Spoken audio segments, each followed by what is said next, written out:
draws me to His Word. You see, saints, it's something like this.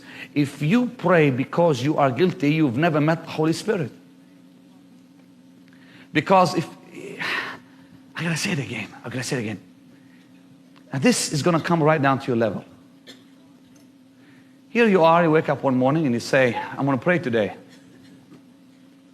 If you say, I'm gonna pray today, that's the flesh. Because you won't. I said you won't.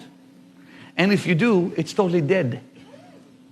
Then when you quit, you've accomplished nothing. Now most folks will get up in the morning and say, I'm going to pray today. Evening comes, nothing happens. Now guilt begins to build. Next day they get, I'm going to do it tomorrow. Tomorrow comes, same thing happens. No true breakthrough. Third day comes, same thing happens. Now out of guilt, you say, I must pray. I have to pray. I'm going to make myself pray. You do, and God is a million miles away. You know why? Because you are totally controlled by the flesh. You're not praying because you're hungry. You're praying because you're guilty. You're praying because you think I'm doing God a favor to prove I can do it. God says, if you can't do it, I don't want you to do it. So what are you talking about? Saints, we don't pray because we're guilty. We pray because we're hungry. And after you pray, there's no guilt, there's liberty. I don't pray, please hear this, I don't pray to prove anything to Him. I pray so He can prove Himself to me. I don't pray to talk to Him. I pray so He can talk to me. I don't pray so I can impress Him. I pray so I can be awed by Him.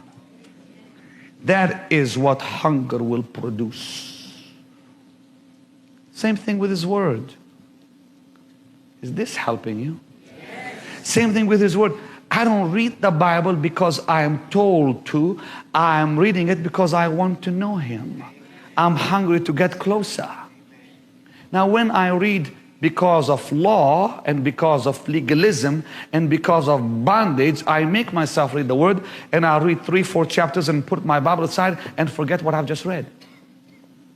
Law produces forgetfulness when it comes to the things of God.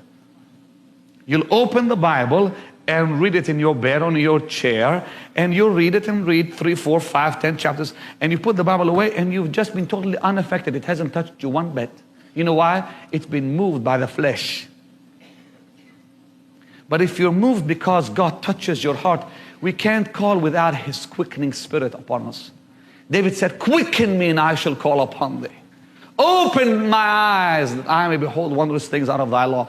God, you touch me before I move. And when you're touched by the Spirit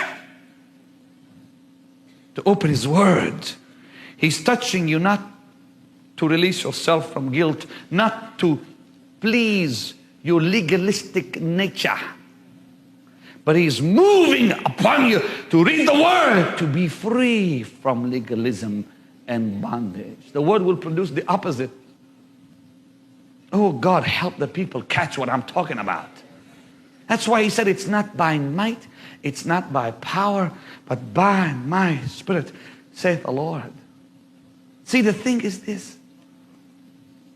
The Holy Spirit, He is the reason for me wanting to talk to God or read His Word. So what must I do? I must yield to the Holy Spirit. Today I'm going to teach you how to literally be filled with the power of God. He said, ye shall receive power after the Holy Ghost has come upon you. In Acts 4, turn to Acts 4. You'll get to the place where that power will become great power. That power will become great. Say great. Acts 4, verse 33. And with great power. With great power. With great power. With great power gave the apostles witness of the resurrection of the Lord Jesus. Great power. Everyone say great power. Say it again. Lift a hand and say it again. Say, Lord, I want great power. Great power.